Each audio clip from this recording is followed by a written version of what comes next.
Salut les futurs opticiens, bienvenue sur la chaîne de soutien BTS Opticien Lunetier. Aujourd'hui on va reprendre les bases, reprendre ou apprendre les bases d'ailleurs.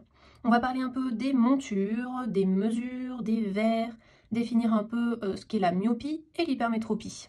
En soi, on va reprendre des notions très simples, mais qui sont parfois un peu longues à assimiler quand on commence à débuter dans le métier, parce que c'est des choses très abstraites. Donc là, je vais dans un premier temps expliquer dans cette vidéo des choses de façon brève pour que ce soit plus simple pour toi. Et ensuite, dans d'autres vidéos, on approfondira et on fera des zooms sur certains points clés qu'on doit approfondir parce que le BTS nous demande des connaissances quand même assez pointues. N'hésite pas à t'abonner et à liker la vidéo si elle t'a apporté des informations utiles pour avancer plus vite dans tes études. Ça fait toujours plaisir, des petits abonnements en plus, c'est motivant pour faire davantage de vidéos. Et trêve de plaisanterie, on attaque les explications. Allez, c'est parti, on commence avec la monture. La monture, c'est les lunettes en soi, d'accord? Les lunettes qu'on va se mettre sur le nez. La monture peut être en métal, donc dans ce cas-là, elle est entièrement composée de métal et fixée à l'aide de vis, hein, d'accord? Donc on a un cercle ici qui prend le verre et qui est fixé à ce niveau-là à l'aide d'une vis. Ensuite, on a les montures qu'on appelle vulgairement des montures plastiques. Les montures plastiques, c'est des montures qui sont souvent en acétate ou en cellulose. C'est des montures qui se chauffent pour les travailler. C'est des montures qui sont entièrement faites de matière plastique. Ensuite, on a les montures en nylon. C'est des montures un peu particulières, un peu différentes, qu'on n'a pas l'occasion de voir forcément tous les jours. Si tu es en alternance, tu apprendras qu'il y a une façon particulière pour les régler, pour travailler le nylon. Mais en soi, c'est esthétiquement un peu comme une monture plastique, hein. Ensuite, il y a une monture percée. Une monture percée, bon, tu en as sûrement déjà vu, c'est une monture où les branches et le pont sont fixés à l'aide de vis et d'écrous au niveau du verre directement, hein, le verre étant percé. Et enfin, il y a les montures combinées. Une monture combinée, c'est des montures un petit peu comme les Ray-Ban, où tu as sur le cercle inférieur une partie métal, et sur le cercle supérieur, c'est en plastique. Voilà, c'est combiné de deux matières. Faisons maintenant un zoom sur la monture et sur les différentes parties de la monture. Déjà, au milieu, cette partie-là qui repose sur le nez, que ce soit une monture en plastique, en métal, percée, ça a toujours la même dénomination, c'est ce qu'on appelle le pont. Le pont, c'est ce qui relie les deux cercles, hein, cercle droit et cercle gauche. Ensuite, on a ici ce qu'on appelle les tenons. Les tenons, c'est tout simplement la petite partie en métal, souvent, qui relie le cercle à la branche, d'accord? Qui déporte un petit peu la branche. Par exemple, pour certaines morphologies, on ne va pas rentrer dans les détails, mais des fois, on a une toute petite monture, mais un visage qui est quand même assez large. Donc dans ces cas-là, on choisira des tenons déportés, donc des tenons qui vont décaler la branche un peu plus loin, de sorte à ce que ce soit plus esthétique. Voilà, le tenon, c'est juste cette petite partie-là, hop, qui se trouve là. Ensuite, on a les plaquettes sur les montures métal et sur les montures percées. Les plaquettes, c'est les petites, ici, les petites plaquettes qui servent à faire reposer la monture sur le nez du porteur, tout simplement. Ces plaquettes, elles peuvent être en silicone ou en PVC, en plastique. En fait, elles peuvent être dures ou molles. On conseille souvent les plaquettes en silicone pour des personnes qui transpirent beaucoup ou pour des personnes qui sont assez sensibles au niveau du nez, parce que les plaquettes en silicone sont plus souples et épousent davantage la forme du nez. Ensuite, on a les manchons. Alors les manchons, c'est cette petite partie qui termine la branche, voilà, cette petite partie en plastique souvent, qui termine la branche et qui sert pour l'ajustage derrière les oreilles du porteur. C'est ce qu'on va chauffer pour plus ou moins le courber derrière l'oreille du porteur et pour faire en sorte que les lunettes ne glissent pas et soient bien calées derrière les oreilles. Ces manchons, ça s'appelle également des spatules, tu peux aussi voir cette appellation. Enfin, on peut aussi parler du cercle. Tu verras souvent cette appellation. Le cercle, c'est ce qui entoure le verre. d'accord? C'est la partie où le verre est clipsé à l'intérieur. Donc là, on a vu les principales appellations. Après, suivant les types de montures, tu as des noms qui s'ajoutent. Sur une monture percée, on pourra rajouter les vis, les écrous. On fera une vidéo si nécessaire pour t'expliquer tout cela. Mais en tout cas, ça, c'est vraiment les mots qu'on utilise très souvent. Ok, alors parlons des systèmes de cotation. En soi, tu as deux systèmes de cotation en optique lunetterie, le système Boxing et le système Datum. Ces deux systèmes-là, c'est utile de les connaître, notamment par rapport à l'inscription qu'il y a à l'intérieur de ta branche. Parce qu'à l'intérieur de ta branche ou au niveau du pont, des fois, tu as une inscription qui rappelle la référence de ta monture, d'accord? La référence de ta monture. Tu as un code couleur aussi. Tu as ici la largeur de ton verre. 18, c'est la taille de ton pont. Et 140, là, ici, c'est la longueur de ta branche. Donc, il est utile de savoir si tu es en système Boxing ou en système Datum pour savoir comment interpréter cette mesure-là. Parce que ces deux systèmes fonctionnent différemment. Le système Boxing est très simple. En soi, comme son nom l'indique, Boxing, c'est box, c'est boîte. Tu vas mettre ton verre dans une boîte. Donc, tu vas partir de cette extrémité-là. Tu vas tracer un trait. Cette extrémité-là, tu vas tracer un trait. Bon, à la règle, à l'équerre, tout ce que tu veux. Tu pars ici, hop, tu vas tracer un trait. Et là, hop, tu traces un trait. Tu as mis ton verre dans une boîte. C'est le système Boxing. Ensuite, tu as deux cotes. Tu as la cote A qui correspond à la largeur de ton verre. Et tu as la cote B qui correspond à la hauteur de ton verre. B et cote A. Ensuite, tu as ce qu'on appelle un axe Boxing. L'axe Boxing, c'est B, la hauteur, divisé par 2. Donc à peu près ici, hop, tu as ce qu'on appelle ton axe Boxing. Et ça, on va souvent en parler, hein, même en atelier, dans toutes les matières, tu parles de cet axe Boxing, tu dois savoir ce que c'est. Ensuite, tu as ton centre Boxing, c'est le milieu de ta boîte. Donc là, hop, tu prends le milieu de ta cote A, touc, touc, touc, touc, touc, touc, tu traces une ligne perpendiculaire à ton axe Boxing. Et ici, en son centre, tu as le centre Boxing. Le centre de ta boîte, le centre Boxing. Donc ça, c'est le système Boxing. D'accord? C'est le plus utilisé des systèmes. La dernière cote de ce système Boxing, c'est la cote D. Et cette cote D, c'est la plus petite distance entre tes deux verres.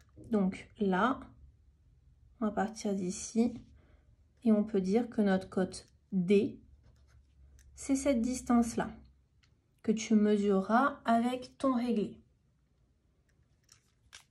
Ensuite, on a le système Datum. Le système Datum qui est moins utilisé.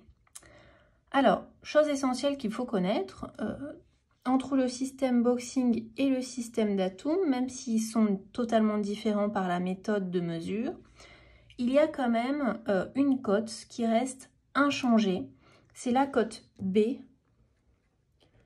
La cote B, donc la hauteur, est toujours la même, que ce soit en système Boxing ou en système Datum.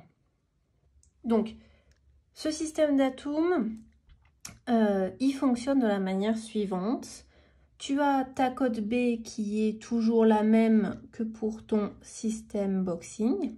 Donc ça, c'est ta cote B, ici.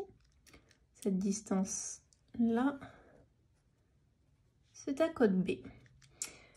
Tu vas faire le milieu de ta cote B. Ici, ton axe boxing, il se trouve là. Hop, touk, touk, touk, touk, touk, axe boxing. Toujours pareil. Alors là, la forme, elle n'est pas très parlante. Je vais te faire un petit schéma juste en dessous pour que tu comprennes bien. Si on est sur une forme de verre un peu, hop, un peu pilote, bon, elle est un peu foirée ma forme. Si on est sur une forme un peu pilote, donc tu as ta cote B ici. Tu traces ton axe boxing sur ton verre, donc c'est là, le milieu de ton verre, le milieu de ta cote B. Et ta cote A, contrairement au système boxing, elle ne va pas se trouver à la fin du verre. Elle va se trouver au point où ton axe boxing coupe la fin de ton verre, c'est-à-dire à ces deux niveaux-là. Hop. Et là, tu as ta cote A.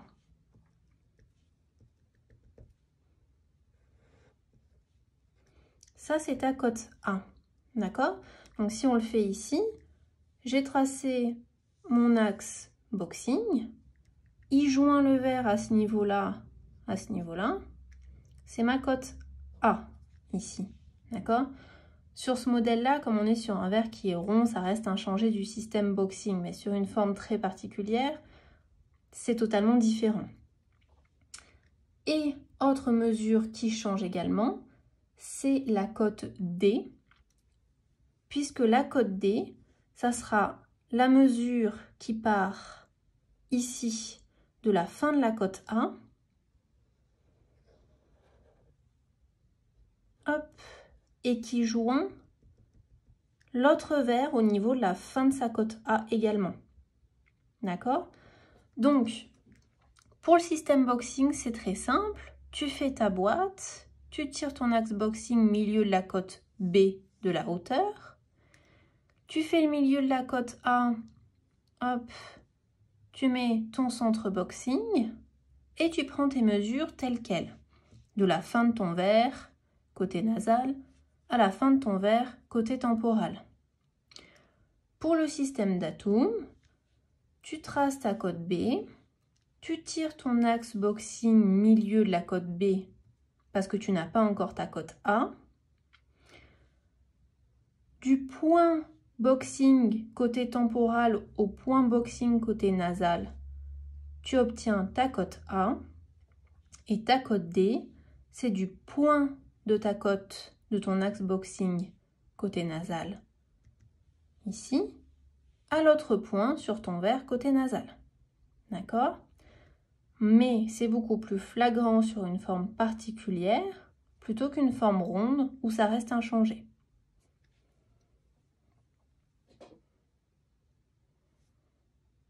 Si on refait un autre exemple, par exemple, oh, tac.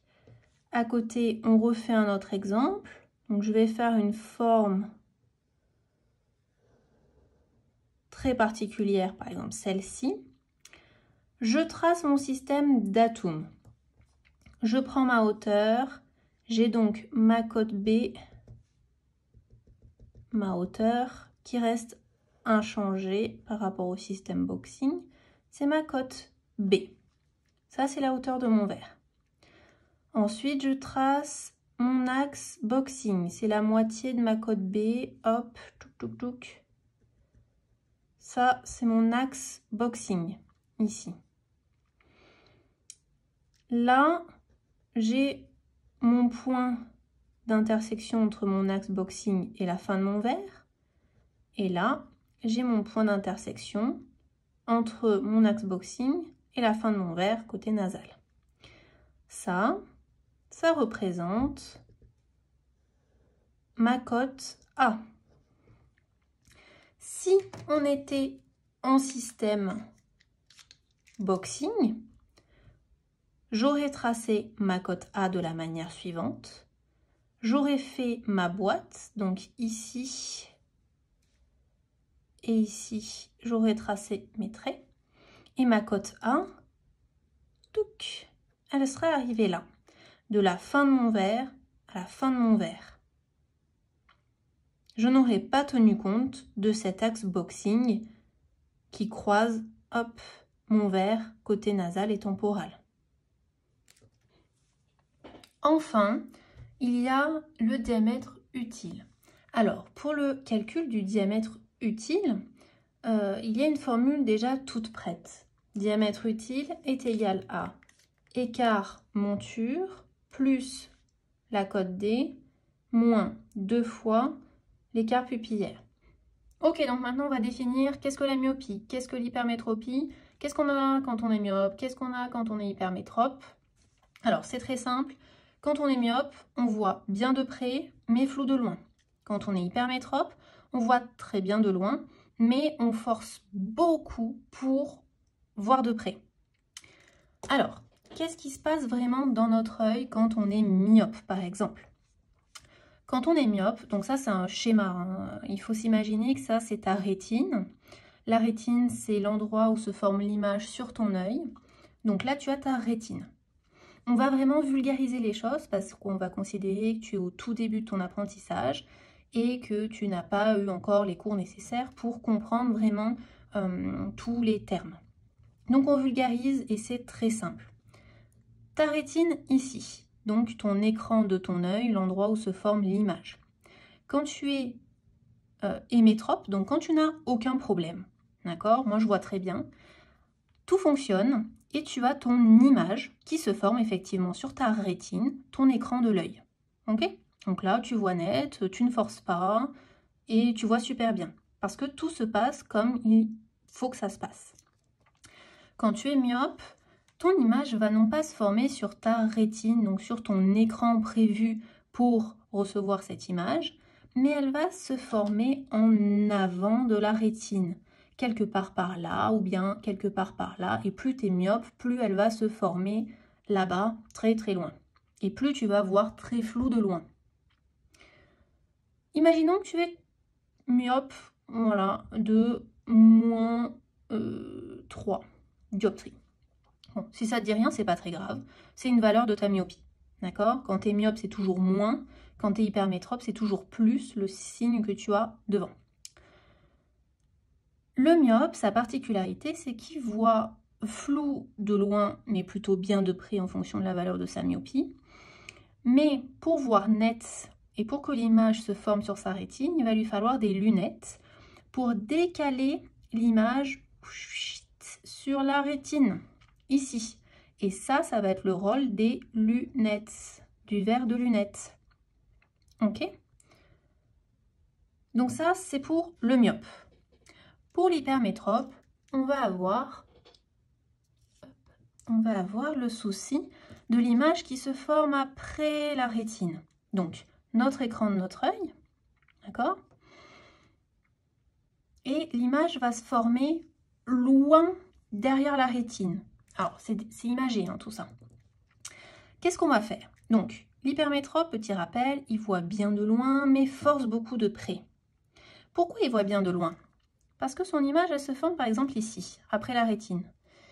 Quand elle se forme derrière la rétine, il va avoir la possibilité de forcer sur ses yeux pour ramener, sans lunettes, hein, l'image sur sa rétine. Ça, c'est juste grâce à sa force. Ok? Donc, si il a besoin de regarder au loin, par exemple, il arrivera à forcer, à accommoder plus ou moins pour obtenir une image parfaitement nette sur son écran. Par contre, le problème de la vision de près, pourquoi il voit flou ou pourquoi il a mal aux yeux, les yeux rouges, quand il regarde de près? Tout simplement parce que de près, la force qu'on te demande pour voir net, la force qu'on demande à notre œil pour voir net, est beaucoup plus importante. Donc, il va devoir forcer davantage pour forcer son œil à placer l'image sur sa rétine. D'accord? Donc, comme il va forcer énormément sur son œil, il va fatiguer énormément son œil, et c'est pour ça qu'on va avoir de l'asthénopie, des yeux rouges qui piquent, et c'est pour ça que en fin de journée, une personne hypermétrope elle a tendance à voir flou parce qu'elle a fatigué ses yeux. Tu fais de la muscu toute la journée, forcément, le soir, bah, tu as un peu des courbatures. Là, c'est exactement pareil pour l'hypermétrope. Et le rôle des lunettes pour l'hypermétrope, ça va être de jouer sur cette force pour la remplacer. Plus besoin de forcer, il va y avoir les lunettes qui vont ramener la focale, ramener l'image au bon endroit sur la rétine. On supprime cette force, on remplace par les lunettes pour soulager les yeux. C'est pour ça que sur des petites corrections, en général, on dit que c'est des lunettes de repos, parce qu'on a juste une toute petite valeur dioptrique, une toute petite correction. Ça veut dire que l'image, elle se place juste ici, et on va juste aider un tout petit peu les yeux à pas forcer, par exemple, et ramener l'image sur la rétine d'une toute petite valeur. D'accord? Passons maintenant aux verres de lunettes. Alors, tu as les verres pour corriger une myopie ou pour corriger une hypermétropie. Alors, ne t'inquiète pas, tu verras qu'il y a différentes appellations.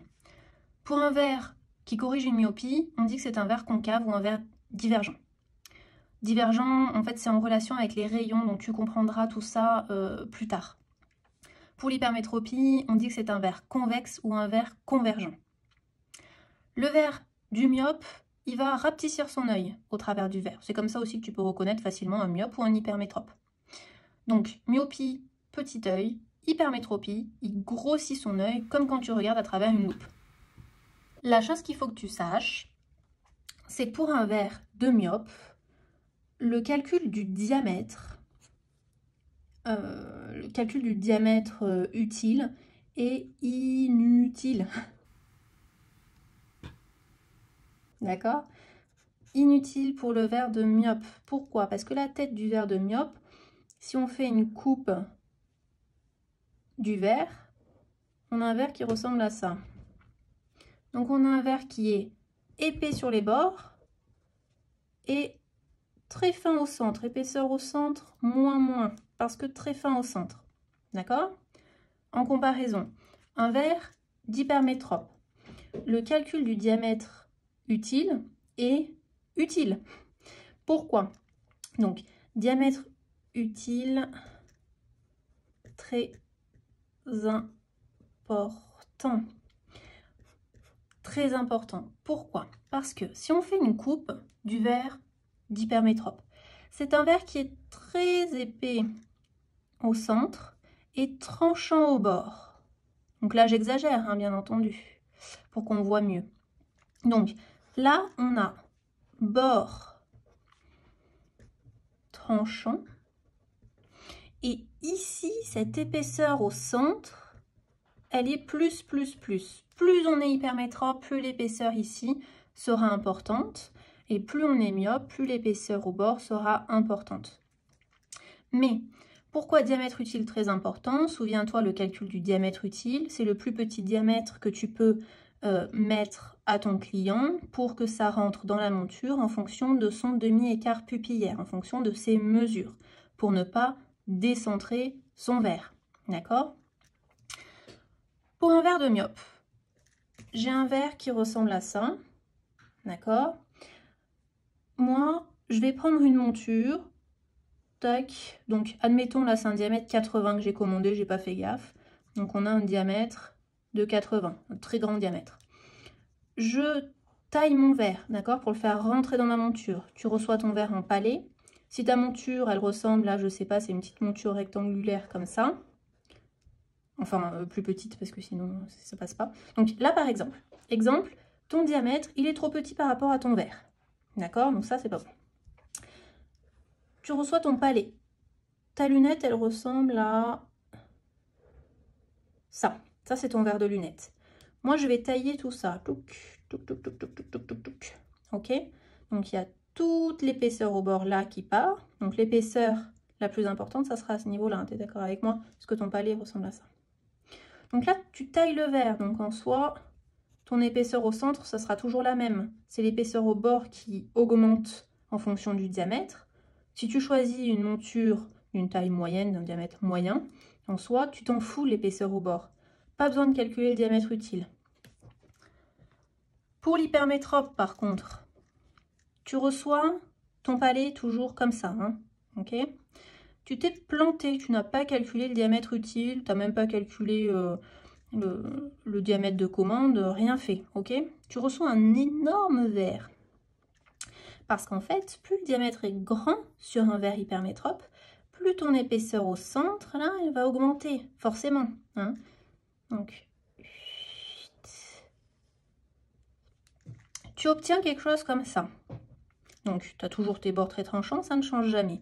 Par contre, ils ont dû faire une épaisseur au centre maximum parce que tu as commandé un grand diamètre. Ok, alors, j'ai pas fait gaffe au diamètre. Par contre, j'ai choisi une monture quand même assez petite pour que ça fasse joli. Bah, c'est simple, je vais tailler le verre. Je vais supprimer ça et ça du verre. Parce que ma monture est petite. Et bah, ça fonctionne pas du tout comme le verre de myope. Parce que ton verre de myope, l'épaisseur, elle est au bord. Donc, effectivement, elle est supprimée quand tu tailles ton verre. Par contre, tu as commandé un diamètre utile trop grand. Donc, eux, à la fabrication, ils t'ont fait une épaisseur au centre plus importante. Toi, quand tu vas tailler les bords. Mais les bords, ils sont tranchants. Donc, ça ne joue pas sur l'esthétique. Par contre, tu vas garder ta belle épaisseur au centre dégueulasse de cul de bouteille. Ok? Épaisseur au centre, du coup, plus. Alors que si tu avais calculé ton diamètre avant et pris un diamètre de verre plus petit, le verre se serait aplati. Donc, tu aurais eu un verre un peu moins épais au centre. D'accord? Pour un diamètre plus petit. Donc, on calcule le diamètre utile pour l'hypermétrope parce que ça va nous apporter un gain au niveau de l'épaisseur au centre, d'accord? Épaisseur au centre, du coup, va diminuer si on choisit le bon diamètre. Le poids, pareil, le poids va diminuer. L'effet loupe, on va aussi le diminuer vu qu'on a une épaisseur au centre qui va être plus petite parce qu'un diamètre mieux calculé. Donc, retiens que pour l'hypermétrope, tu calcules absolument ton diamètre utile pour commander le plus petit diamètre possible, de sorte à ce que ça rentre dans ta monture et que l'épaisseur au centre soit la plus petite possible. Pour la myopie, tu t'en fous complètement du diamètre utile. Par contre, sur des forts myopes, essaie de faire en sorte de choisir une monture pas trop grande pour pouvoir justement gagner et tailler du verre. D'accord? Parce que si là, pareil, on est sur un diamètre 80, mais ta monture, elle est grande, donc tu n'as pas besoin de tailler tout ça de verre, donc tu gardes ton épaisseur. Mais au final, ça se verra sur la monture et il va y avoir beaucoup de verre qui va dépasser de ta monture. D'accord? Sur le côté du verre. Bon, j'ai fait une monture rapidement, hein, complètement dégueulasse. Dernière chose très importante, il faut penser au décentrement. Il faut éviter que ta pupille, quand tu fais essayer une monture à quelqu'un, surtout s'il a une forte myopie ou hypermétropie, il faut faire en sorte que sa pupille soit centrée au milieu du verre. Pourquoi? Parce que si elle se trouve par exemple ici, que la monture est trop grande pour la personne et que sa pupille se retrouve ici, tu es d'accord avec moi que pour un myope, du coup, son verre, donc si on dessine le palais, d'accord, le verre non taillé, ça va faire quelque chose comme ça, autour du centre optique, autour de sa pupille, d'accord?